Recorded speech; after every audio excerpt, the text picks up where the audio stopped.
समादरणीय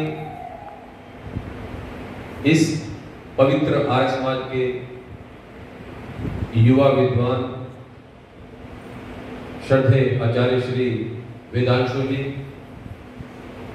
Arya Samaj Nagauri gate के धर्माचार्य आदरणीय श्री कर्मवीर शास्त्री जी, इस पवित्र आर्य समाज के यशस्वी प्रधान आदरणीय श्री आर्य जी, आर्य समाज के मंत्री आदरणीय श्री पवन जी, संरक्षक जी, सभी अन्य पदाधिकारीगण, पूजा के योग्य मातृशक्ति आर्य बंधु, प्रिय बंधु, सर्वप्रथम तो आज आप सभी को नव वर्ष की और आर्य समाज के स्थापना दिवस की बहुत बहुत बधाई, बहुत बहुत शुभकामनाएं। और इस समय पूरे संसार के अंदर जहां जहां भारत के लोग रहते हैं, बस एक ही काम चल रहा है व्हाट्सएप के द्वारा और दूसरे प्रसार के जो माध्यम है उसके द्वारा कि हम एक दूसरे को शुभकामनाएं दे रहे हैं प्रातः काल की बेला से। और इस समय बड़ा हर्ष का वातावरण चहुओर फैला हुआ। आओ सर्वप्रथम एक प्रभु भक्ति का गीत गाऊंगा, क्योंकि हम जो भी बात शुरू करते हैं ओम नाम से शुरू करते हैं। जिस परमपिता परमात्मा के इस संसार में बड़े बड़े काम हैं, हम तो केवल छोटी मोटी नकल करते हैं। क्यों जी, ठीक बोल रहा हूं?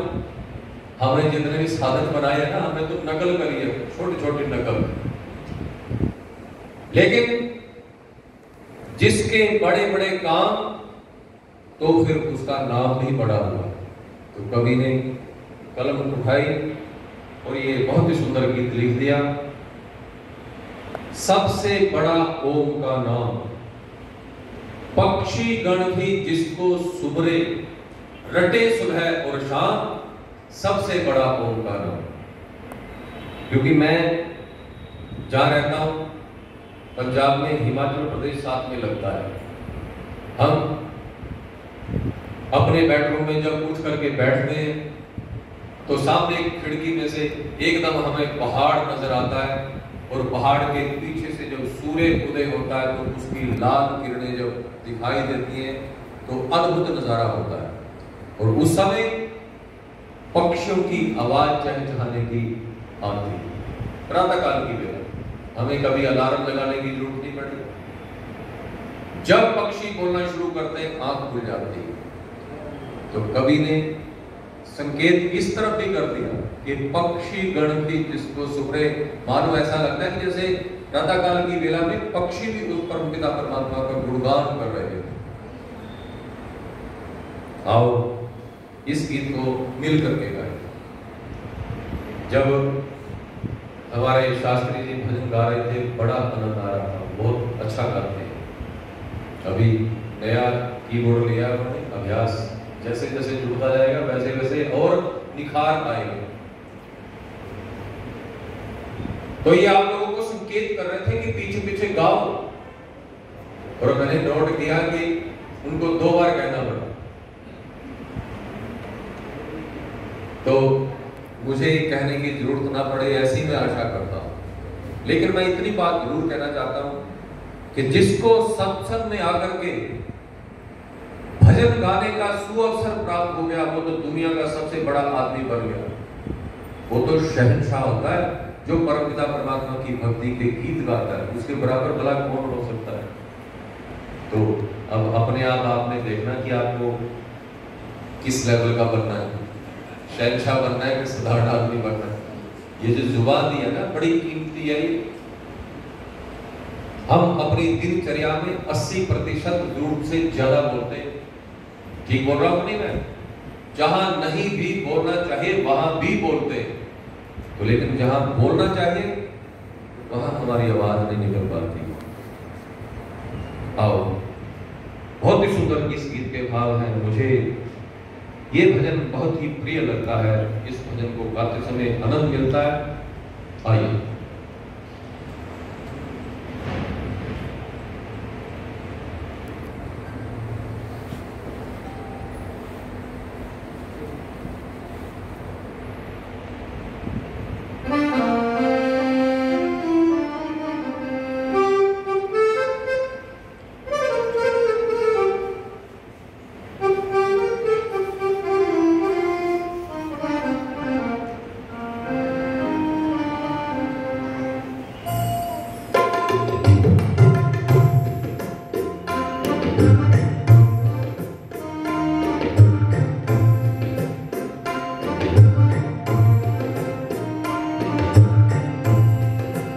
सबसे बड़ा ओम का नाम, सबसे बड़ा ओम का नाम।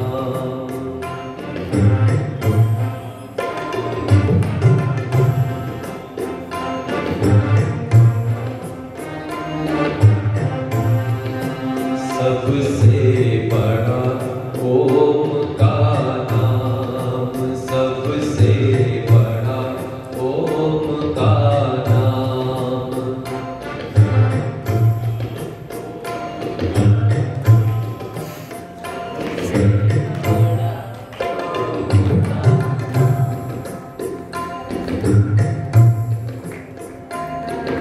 मेरे चेहरे को देख के समझ नहीं होंगे, इसलिए मुझे कहने की जरूरत नहीं है। थोड़ी आवाज बढ़ा, पूरी गारंटी देता हूँ आप लोगों को ऐसा महसूस होगा कि जैसे परमात्मा की गोदी में बैठ करके गा रहे हैं।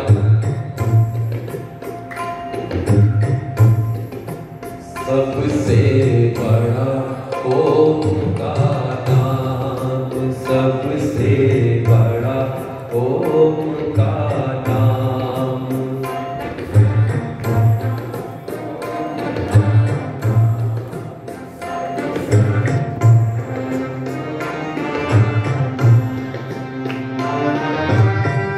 पक्षी गण भी जिसको सुमिरे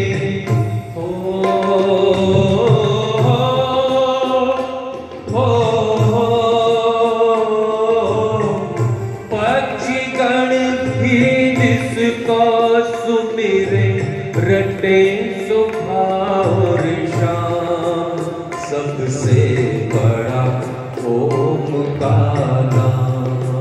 सबसे बड़ा ओम का नाम।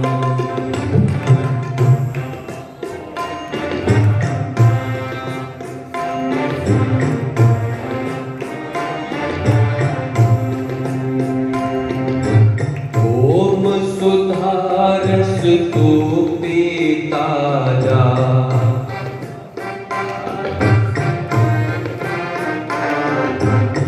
ओम सुधारस तू पीता जा।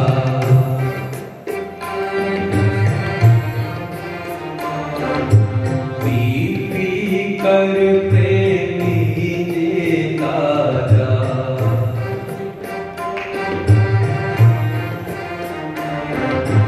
पी पी कर प्रेमी देता जा।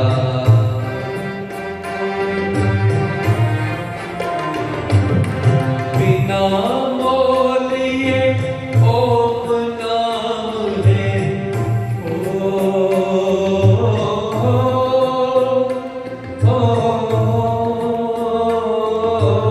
बिना मोल ये ओम नाम है, लगे न कोई दाम, सबसे बड़ा ओम का नाम, सबसे बड़ा ओम का नाम।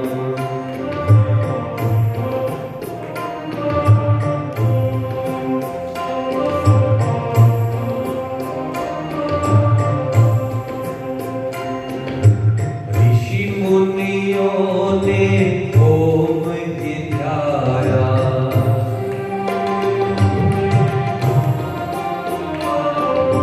जीवन अपना सफल बनाया।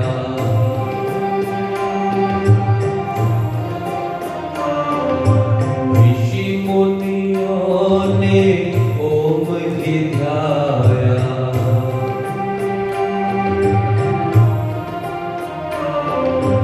जीवन अपना सफल बनाया।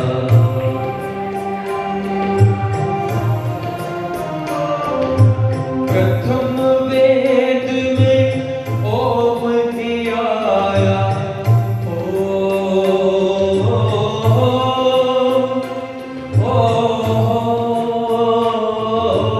प्रथम वेद में ओम ही आया, जपा राम और श्याम, सबसे बड़ा ओम का नाम, सबसे बड़ा ओम का नाम।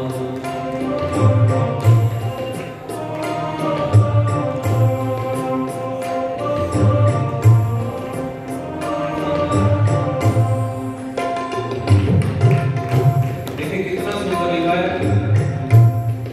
प्रथम वेद में ओम ही आया, जपा राम और श्याम, सबसे बड़ा ओम का नाम। भाई इसी से थोड़ा सा प्रेरणा ले लो कि जिस ओम नाम को राम और कृष्ण श्याम ने उच्चारण किया होगा, तो हम लोगों की भी जुबान थोड़ी सी हिलनी चाहिए।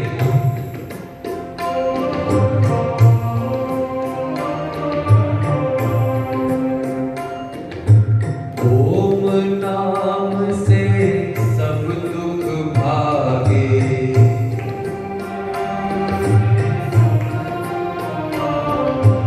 ओम नाम से सोते जागे।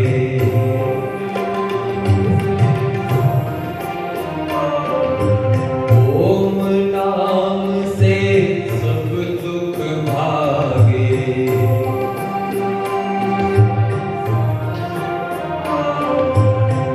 ओम नाम से सोते जागे।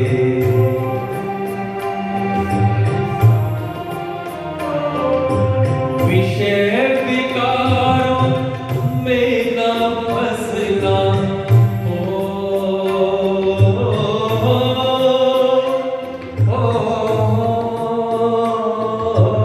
विषय विकारों में न हंसना इसी को मन में ठान, सबसे बड़ा ओम का नाम, सबसे बड़ा ओम का नाम।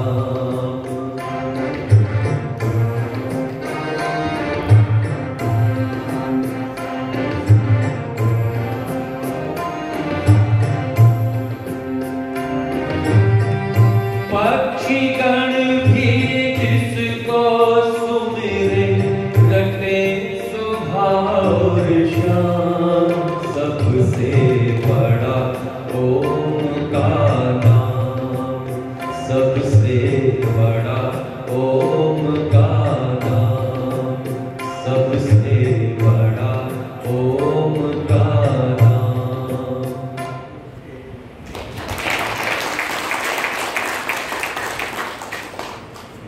बहुत बहुत धन्यवाद। सबसे बड़ा ओम का नाम, पक्षी गण भी जिसको सुमरे, रटे सुबह और शाम, सबसे बड़ा ओम का नाम। मैं अक्सर आंख मूंद करके गाता हूं। क्यों? क्योंकि मैं अपने लिए गाता हूं, मैं दूसरों को सुनाने के लिए नहीं गाता। मैं तो आप लोगों को जब संकेत करता हूं ना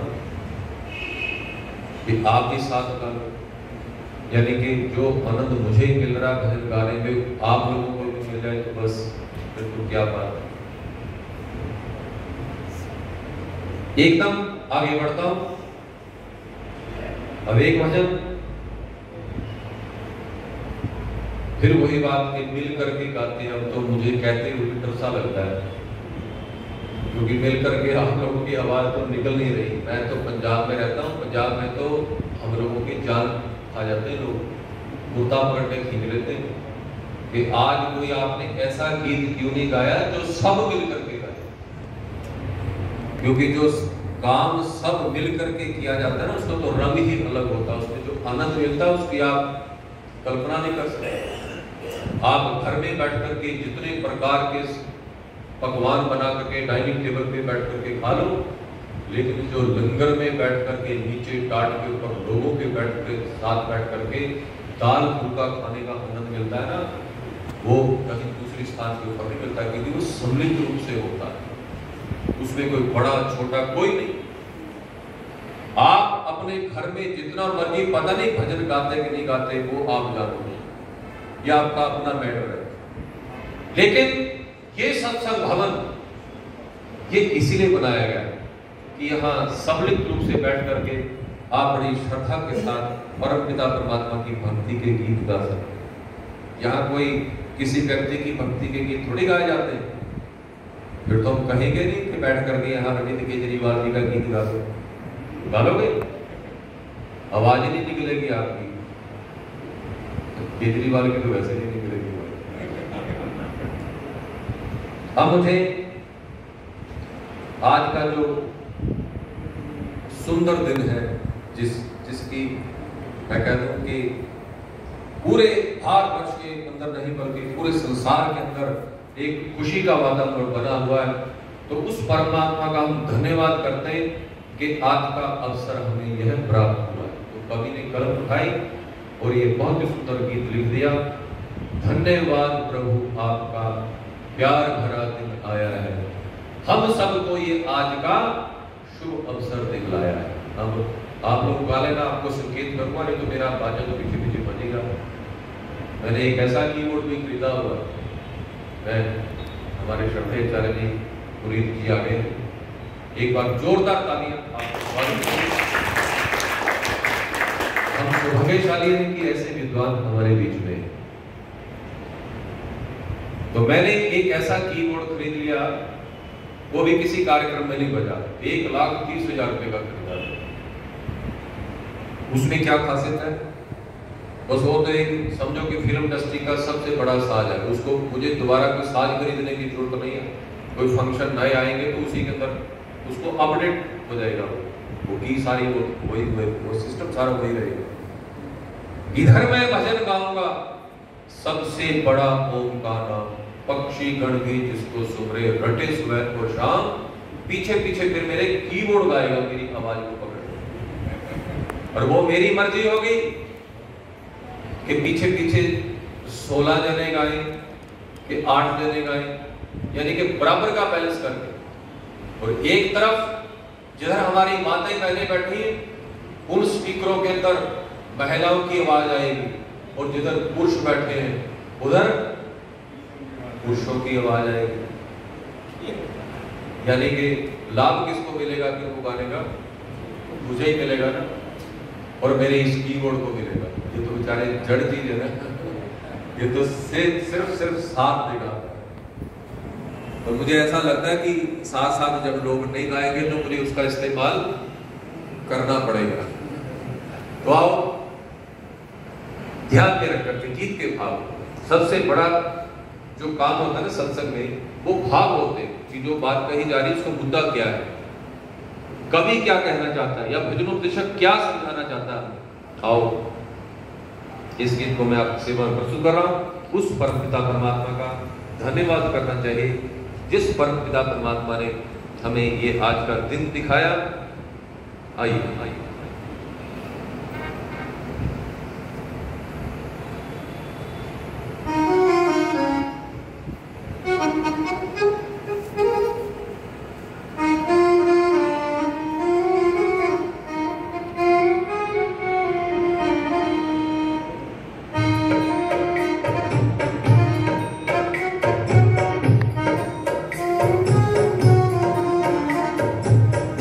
धन्यवाद प्रभु आपका, प्यार भरा दिन आया है।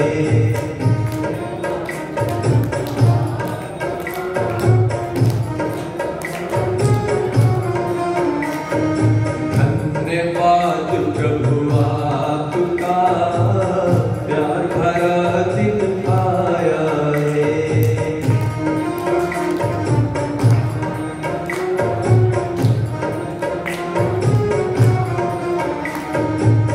सबको ये आज का शुभ अवसर दिखलाया है।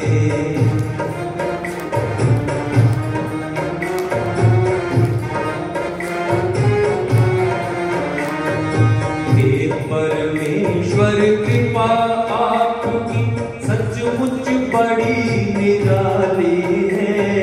हे परमेश्वर कृपा आपकी सचमुच बड़ी निराली है। मन उपवन में खुशियां बरसी झूमी डाली डाली है। मन उपवन में खुशियां बरसी झूमी डाली डाली है। चेहरों पर है रौनके सबका मन हर्षाया है। चेहरों पर है रौनके सबका मन हर्षाया है। धन्यवाद प्रभु आपका, प्यार भरा दिन आया है।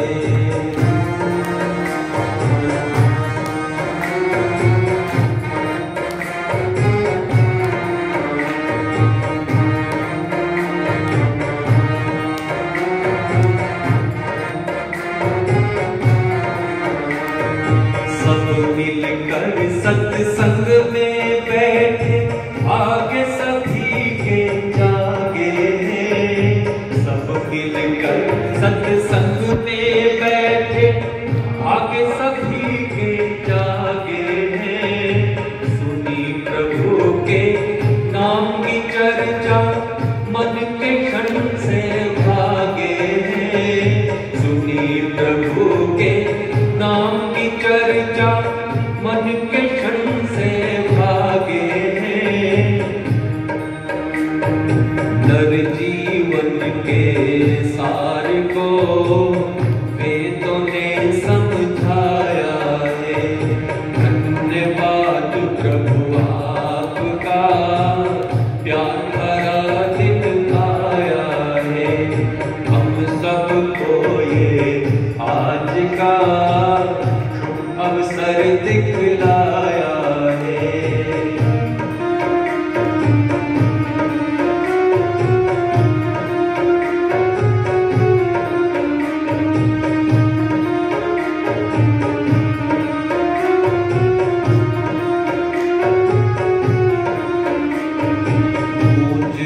रही है अमृत वाणी नर नारी के कानों में, गूंज रही है अमृत वाणी नर नारी के कानों में। धर्म कर्म में लगन बढ़ी और रुचि वेद विद्वानों में, धर्म कर्म में लगन बढ़ी और रुचि वेद विद्वानों में। ऋषियों के संदेश को वेदों ने समझाया है। धन्यवाद प्रभु आपका, प्यार भरा दिन आया है। हम सबको ये आज का शुभ अवसर दिखलाया है।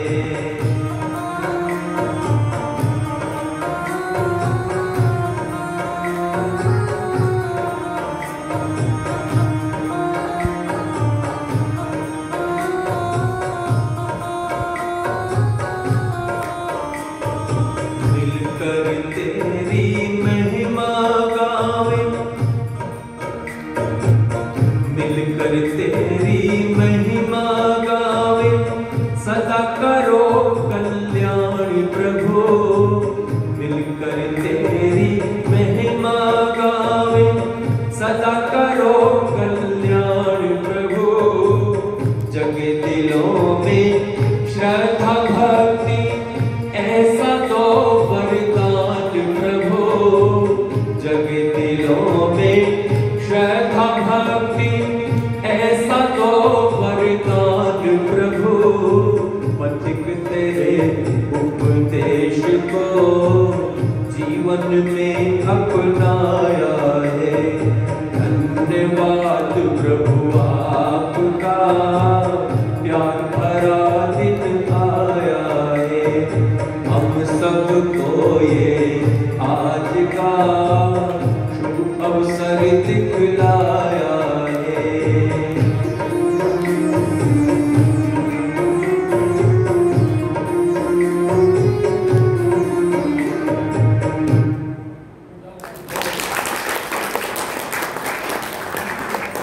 बहुत बहुत धन्यवाद। ताली तो थोड़ी जोर से बजाइए।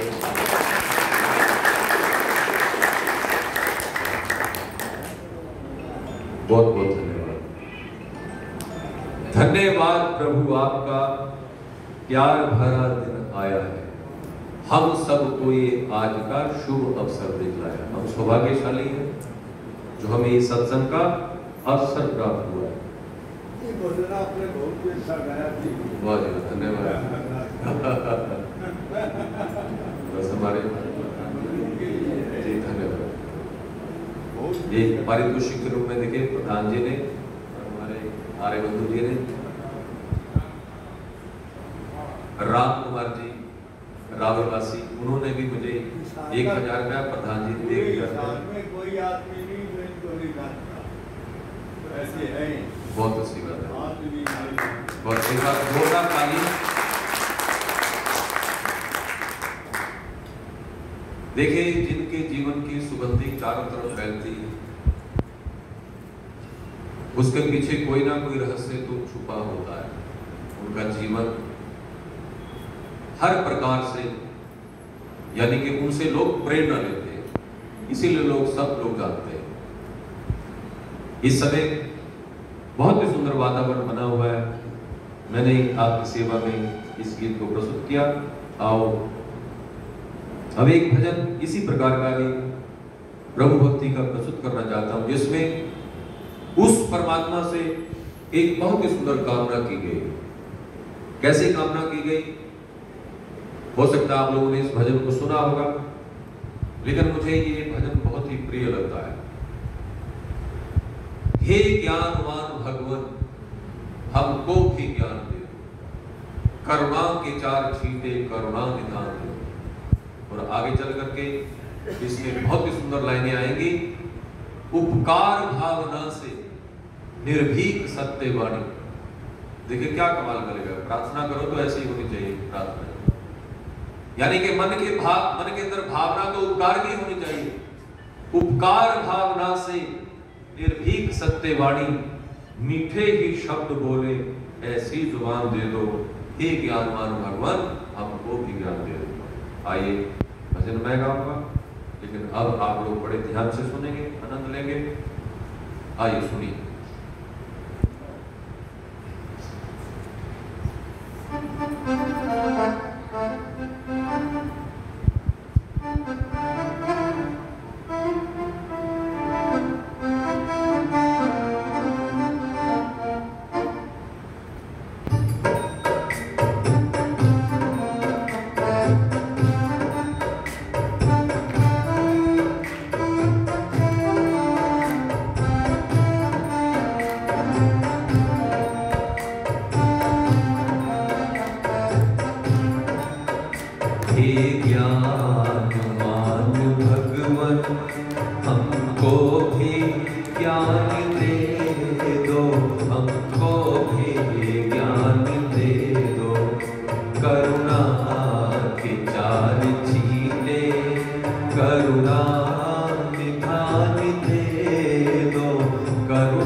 सके हम अपनी जीवन की उलझनों को,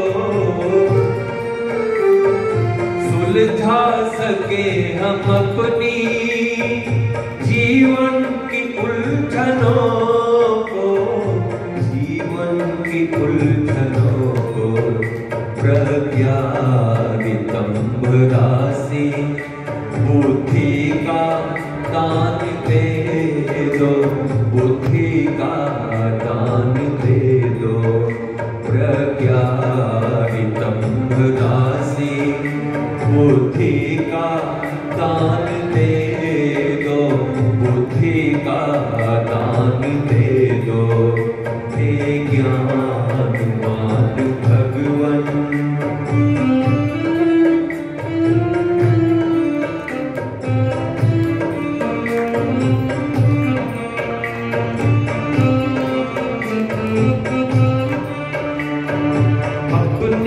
मदद हमेशा खुद आप कर सके हम, अपनी मदद हमेशा खुद आप कर सके हम, खुद आप कर सके हम। इन बाजुओं में शक्ति हे शक्तिमान दे दो, हे शक्तिमान दे दो, हे ज्ञानवान भगवन हमको भी ज्ञान दे दो, हमको भी ज्ञान दे दो, हे ज्ञानवान भगवन।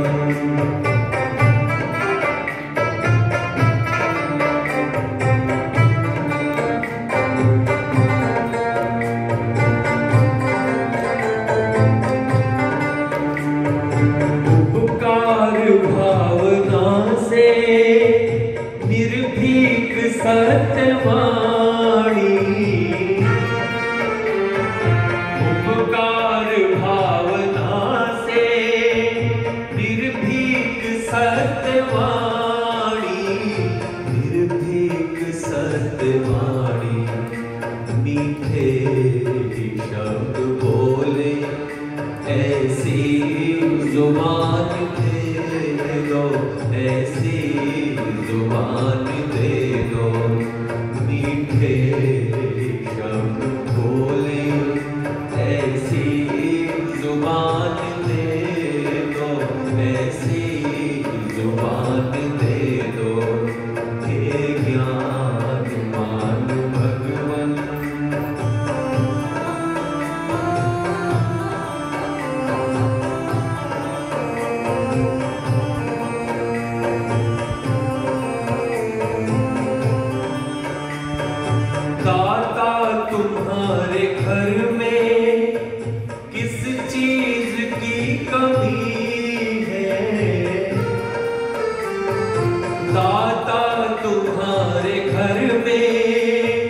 किस चीज की कमी है, किस चीज की कमी है।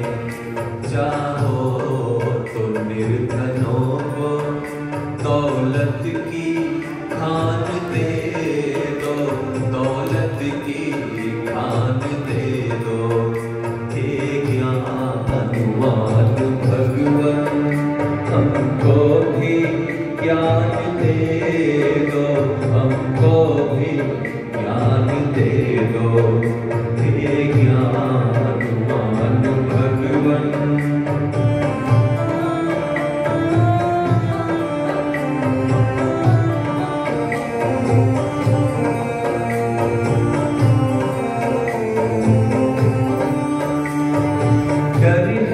पथिक तुम्हारा रास्ता न भूल जाए,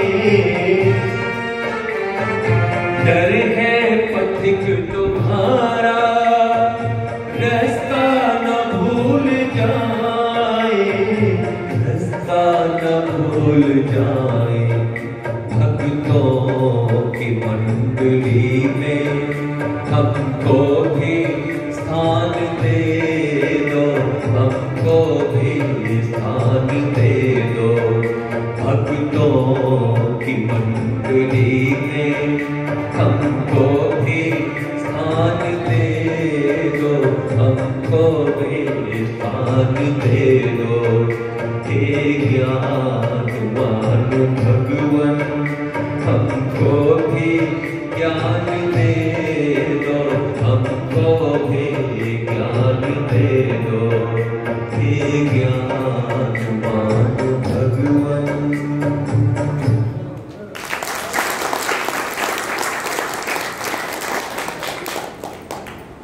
मैं तो जो भाव होते हैं, जो भाव होते हैं उसमें डूब करके गाता हूं।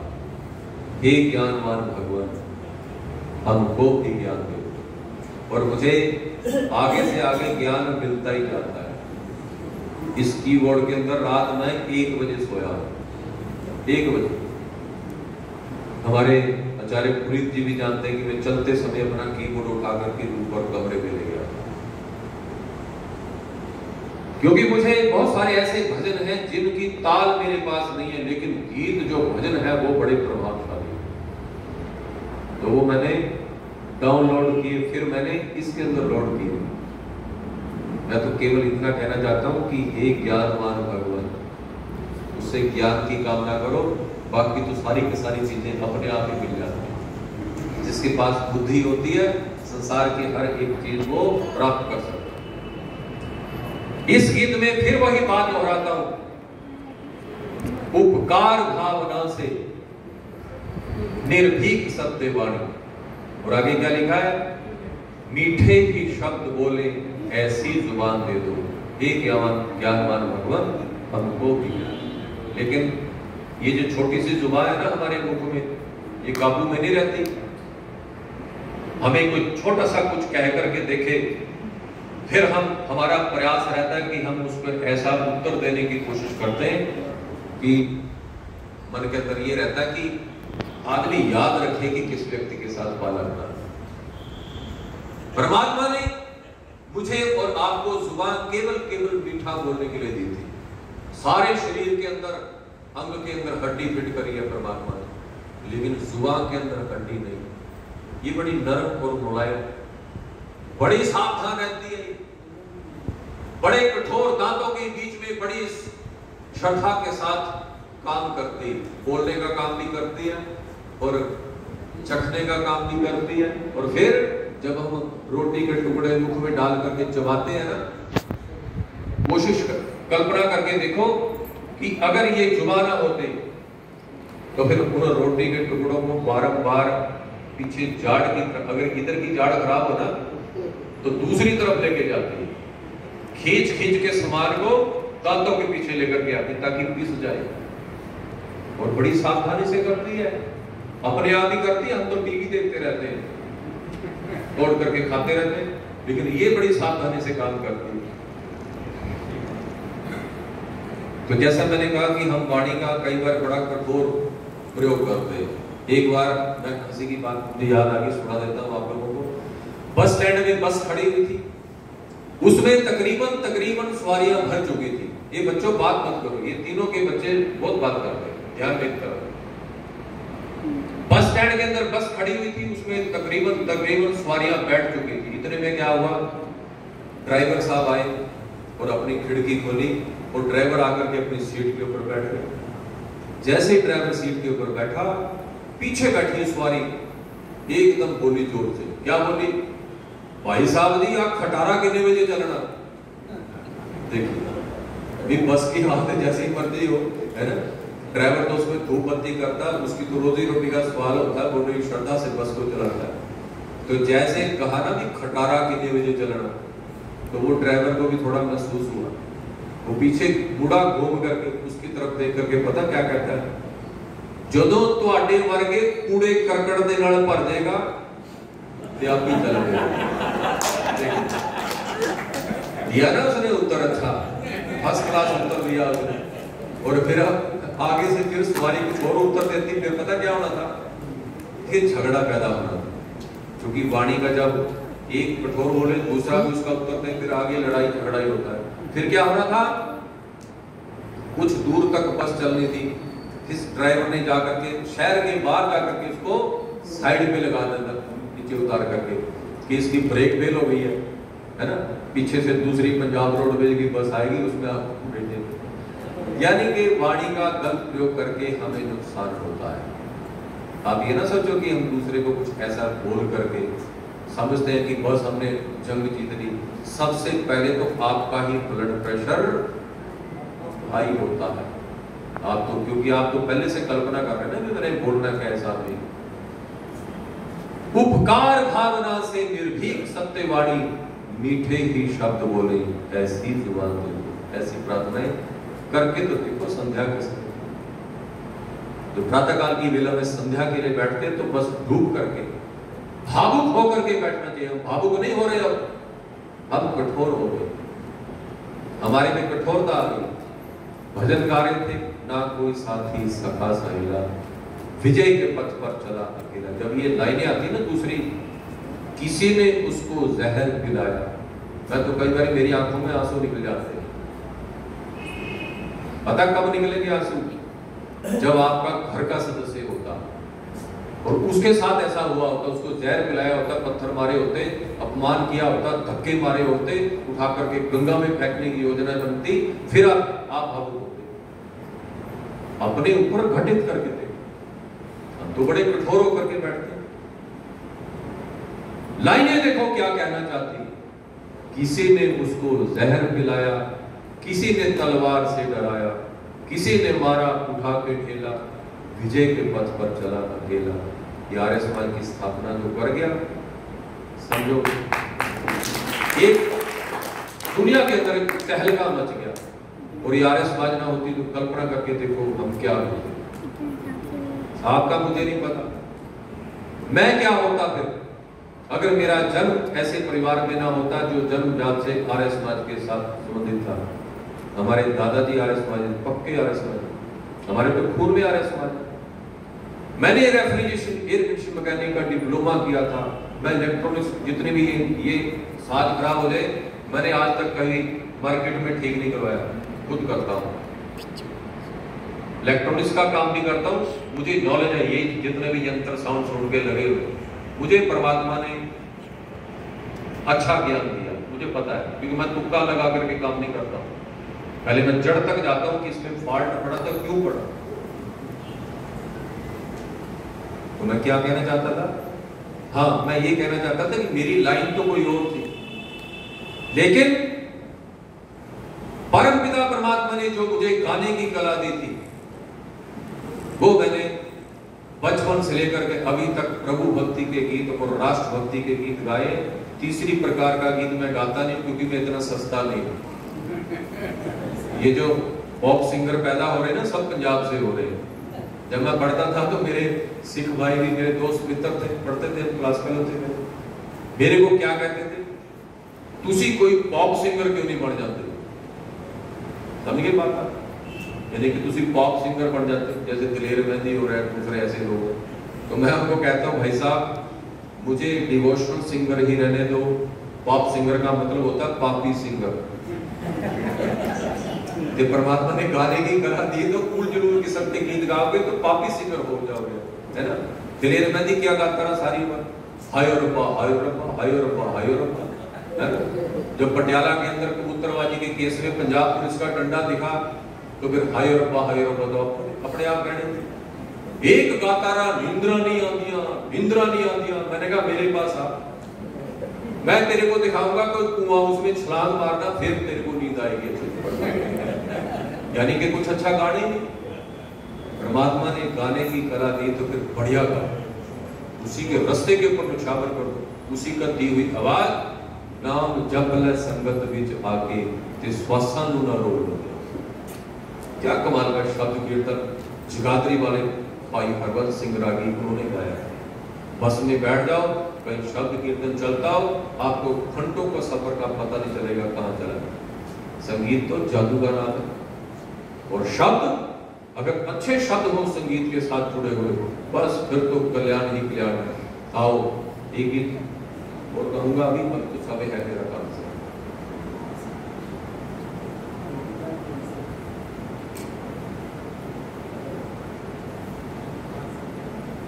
ठीक है, आओ ये गीत जो मैं कहना चाहता हूं, मैंने इस गीत को मैं बहुत समय से गा रहा हूं, और गीत के भाव क्या है। हमारी स्वामी दयानंद सरस्वती ने आर्य समाज की स्थापना की, तो लेकिन हम लोगों में कुछ शीतलता आई, हमारा प्रचार प्रसार उस प्रकार से नहीं हो पाया जिस प्रकार से, जितने बढ़िया तरीके से दूसरे ढोंगी लोगों का होता है टीवी चैनल के माध्यम से। अब तो शुक्र है कि परमात्मा का अब थोड़ा सा आर्य समाज ने कुछ टीवी चैनल के साथ जुड़ करके भी काम करना शुरू किया, है ना। आर्य संदेश टीवी वगैरह, है ना, अब लोग सुनते। तो जो मैं गीत प्रस्तुत कर रहा हूं, कवि ने बहुत ही सुंदर लिखा है, बस इसमें छोटी सी मुझे भूमिका बांधनी पड़ेगी, फिर मैं इस गीत को सुना करके अपनी वाणी को विराम दूंगा। सब लोग कहे तू सोया। आर्य समाज के स्थापना दिवस पर मैं कुछ कहना चाहता हूं, आप लोग दिलाना चाहता हूं, जगाना चाहता हूं, इसलिए गाना चाहता हूं। सब लोग कहे तू सोया, क्यों गौरव अपना खोया, फिर शान दिखा दे आज, गजब की जीवन शक्ति तुझमें फूंक गए ऋषिराज। उठ मेरे प्यारे आर्य समाज। अपनी शक्ति को हमने पहचाना नहीं। आज अंधविश्वास पहले से भी कई गुना ज्यादा, आर्य समाज की पहले से कई गुना ज्यादा जरूरत आज आर्य समाज के प्रचार प्रसार की है। आपके टीवी चैनल प्रातःकाल की बेला में, प्रातःकाल की बेला में, है ना, वो बैठ जाते हैं लोगों को भविष्य बताने वाले। मुझे एक घटना याद आ गई, फटाफट सुना दो, बड़ी हंसी वाली बात हो, प्रेरणा भी मिलेगी आप लोगों को। मैंने एक बार चंडीगढ़ का कार्यक्रम समाप्त करके, जैसे मैं अभी बोल रहा हूं, उस कार्यक्रम को समाप्त करके उसी समय मुझे चंडीगढ़ बस स्टैंड पे पहुंचा। वहां से मुझे अमृतसर जाना था, तो काउंटर के ऊपर बस लगी हुई थी, सीट नंबर मिल रहा था, मैं भी लाइन में लग गया, मैंने अपना सीट नंबर ले लिया। बड़े ध्यान से सुना, मजेदार बात सुना रहा हूं। मैंने अपनी टिकट ली, 3 वाली सीट, खिड़की की तरफ कोई व्यक्ति पहले से बैठा था, बीच में मेरा नंबर आया। थोड़ी देर के बाद इधर भी एक सवारी आकर के बैठ गई, और हमारी बस लगभग फुल हो गई, सारी सीटें फुल हो गई। और फिर क्या हुआ, एक अखबार बेचने वाला व्यक्ति है, समाचार पत्र बेचने वाला, पंजाब केसरी नाम ले रहा था। उसने, जो व्यक्ति खिड़की की तरफ बैठा था, उसने झट से पैसे निकाले और एक समाचार पत्र खरीद लिया। मैं उसका सारा देख रहा, ये सारी क्रियाएं। उसने जैसे समाचार पत्र खरीदा और उसको खोला, और खोल करके तुरंत उसने पढ़ा, पढ़ते ही उसने अखबार को एकदम होल्ड कर दिया, बंद कर दिया। और बंद करते ही मुझे कहता है, भाई साहब जी, मैंने कहा क्या, और टिकट वापस नहीं हो सकती। समझ गया, टिकट वापस करना चाहता, यानी कि वो जाना नहीं चाहता। मैंने उसको पूछा की गल है, यानी कि क्या बात है। उसने बात नहीं कुछ बताई, फिर चुपचाप बैठ गया। फिर उसने देखा कि ड्राइवर आया और खिड़की खोल करके अपनी सीट के ऊपर बैठ गया, उसको लगा अब बस चलेगी। फिर मुझे कुड़ी मार करके कहता है मैं तो पहले भी पूछा टिकट वापस नहीं हो सकती? वो मैंने कहा हो सकती है वापस, मुझे कार्ड तो बता दो ताकि मैं कंडक्टर से बात करूं, फिर किसी और सवारी को बिठाया जा सकता आपकी जगह में।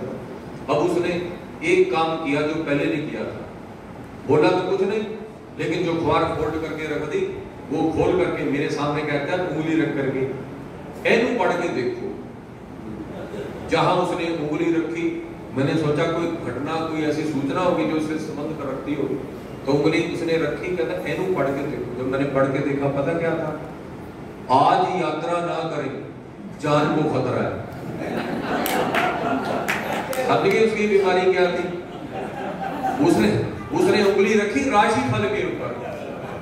तो मैंने कहा भी ये तो आज प्रैक्टिकल करने का है ना सुनहरी अवसर मुझे भी मिल गया। ये मैंने कहा अब हमें तो पता ही होता कुछ नहीं होता, तो मैंने उसको कहा आराम से बैठ जाओ कुछ नहीं होने वाला।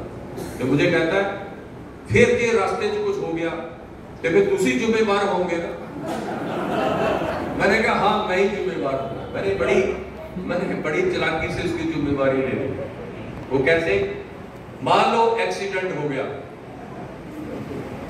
और ये व्यक्ति मर गया, क्योंकि मुद्दा तो कुछ बचा ही नहीं, मैं तो जिम्मेवार कैसे होगा? मैं कोई परिवहन मंत्री है ना, या मैं कोई बस का चालक ड्राइवर है ना? तो मैंने कहा हाँ अगर एक्सीडेंट हो गया तो दूसरे लोग मरे और चोटें लगी किसी को, तो फिर मैं इसको पूछूंगा कि तेरी तो जान को खतरा था, तू कैसे बच गया और ये कैसे मर गए? और अगर एक्सीडेंट हो गया, तीसरा पॉइंट, और उस एक्सीडेंट में हम दोनों ही मर गए तो मसला ही खत्म हो गया। फिर तो सीबीआई वाले भी नहीं निकाल पाएंगे ना जांच करके क्या हुआ था। तो उसकी बड़ी चालाकी से मैंने जिम्मेवारी ली। बस निकली, दौड़ी जा रही है अमृतसर की तरफ, जलंधर आ गया, उसके बाद फिर और स्टेशन आ गए। करते करते करते करते उसने सारे रास्ते अखबार नहीं पढ़ी और वो ऐसे सीधा होकर के बैठा हुआ था। सामने से जब भी कोई ट्रक इधर को आता था ना, इधर को, तो वो सामने डंडा होता था ना, उसको ऐसे कस के पकड़ लेता था, ऐसे किसी करता था वो बार बार, क्योंकि उसके ना संस्कार ऐसे बने हुए थे कि जैसे ये ट्रक आ रहा है मेरी बस में टकराएगा, एक्सीडेंट हो जाएगा और मैं मर जाऊंगा, क्योंकि मेरी जान को खतरा है। अब हमारी बस ठीक ठाक चंडीगढ़ से चल के अमृतसर के अंदर ही नहीं बल्कि बस स्टैंड के अंदर एंटर हो गई और आकर के खड़ी हो गई। मैं नीचे उतरा, वो बैग लेकर के वो भी पीछे पीछे नीचे उतरा। जैसे ही नीचे उतरा और मेरे आगे खड़ा होकर के हाथ जोड़ करके खड़ा हो गया, ਤੁਹਾਡਾ बहुत बहुत धन्यवाद। मैंने कहा धन्यवाद किस चीज का? कि कहते भी जे तुसी मैनू आज हौसला दे के ना बिठाते ते मैं तो अमृतसर बहुत जरूरी काम वास्ते आया सी, मेरा तो बहुत बड़ा नुकसान होना सी। तो मैंने कहा चलो ठीक है, इन बातों में कुछ नहीं रखा, परम पिता परमात्मा के ऊपर पूरा भरोसा किया करो, इन चीजों में कुछ नहीं रखा। तो वो इधर चला गया और मैं इधर जा रहा था। इतने भी उसको पता नहीं क्या हुआ, क्या दौरा पड़ा, फिर दौड़ करके आया और मेरा कंधा पीछे से पकड़ करके मुझे एकदम खींचा उसने। मैंने कहा अब क्या हो गया? पता क्या कहता है, तुसी मैनू ना पहले रिक्शे ऊपर बैठो मेरे साथ। मैंने कहा रिक्शे ऊपर बैठो? रिक्शे ऊपर क्यों बैठो? कहता मैं ना लक्कड़ बाजार जाना है। मैंने कहा लक्कड़ बाजार जाना फिर? तो कहता है कि मैनू हुण ऐसा लगता कि ते रास्ते च मेरा रिक्शा ही ना उल्ट जाए। वो मैंने कहा सही बात है, जब तेरे विचार ही उल्टे तो तेरा रिक्शा तो सब कुछ उल्टेगा पलटेगा, तेरे को चोटें लगे। क्यों जी? है ना स्थिति कायम, अंधेरा कायम है ना आज भी। और हो सकता है आप में भी कई जगह बैठे हो, बोल करके पढ़ रहे हो।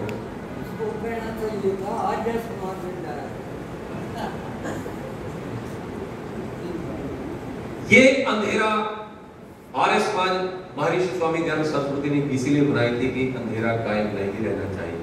आओ, गीत बड़ा प्रभावशाली, इससे प्रेरणा लेंगे, केवल कान के रस तक सीमित नहीं रखेंगे, सुनेंगे बड़े ध्यान से। आइए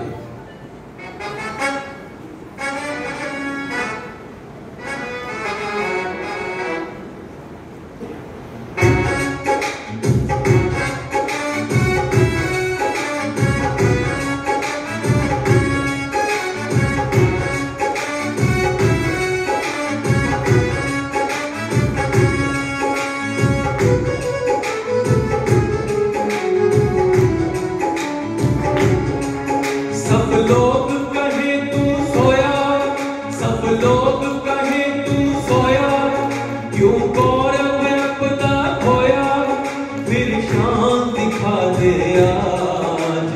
गजब की जीवन शक्ति तुझमें फूंक गए ऋषिराज। उठ मेरे प्यारे आर्या समाज, अपने वतन की तूने रखी है लाज। सब लोग कहे तू सोया,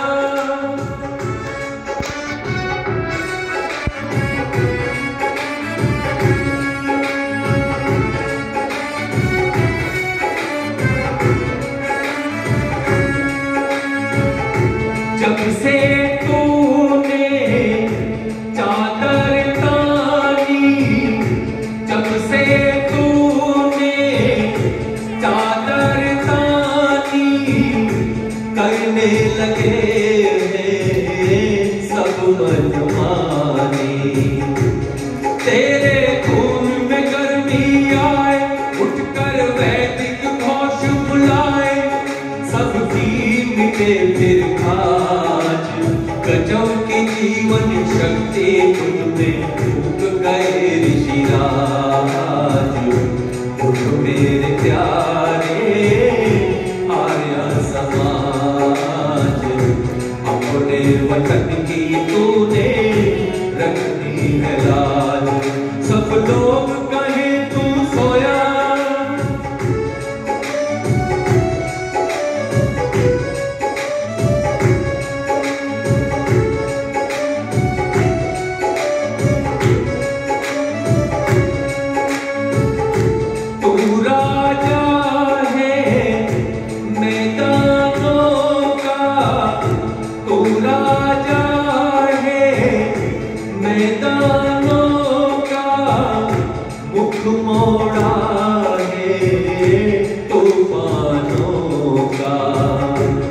जब तक चमके चांद सितारे, तुझको याद करेंगे सारे संसार के सिरताज।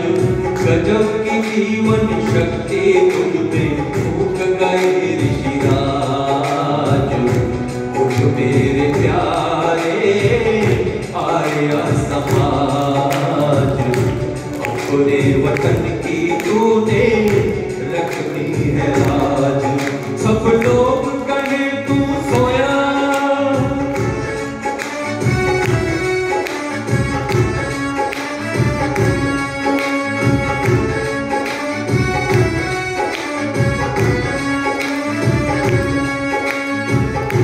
फैल चुके हैं घोर अंधेरे, फैल चुके हैं घोर अंधेरे, लूट रहे हैं चोर लुटेरे।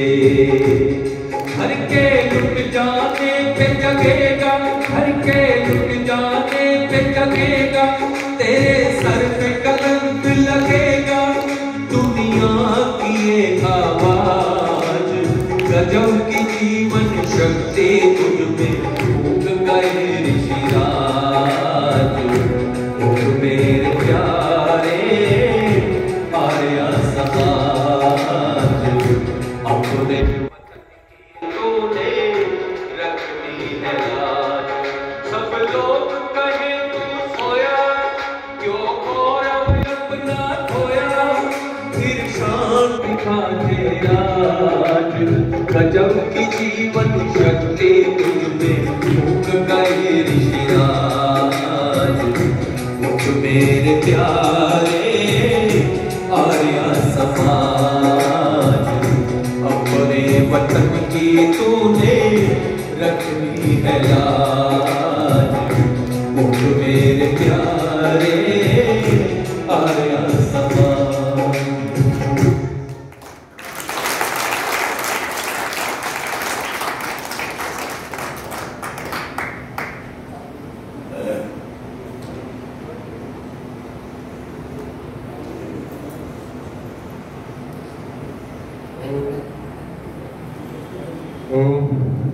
बहुत बहुत धन्यवाद। मैं स्वागत कर रहा हूं बड़वाला से श्रीमती वर्षा जावा जी,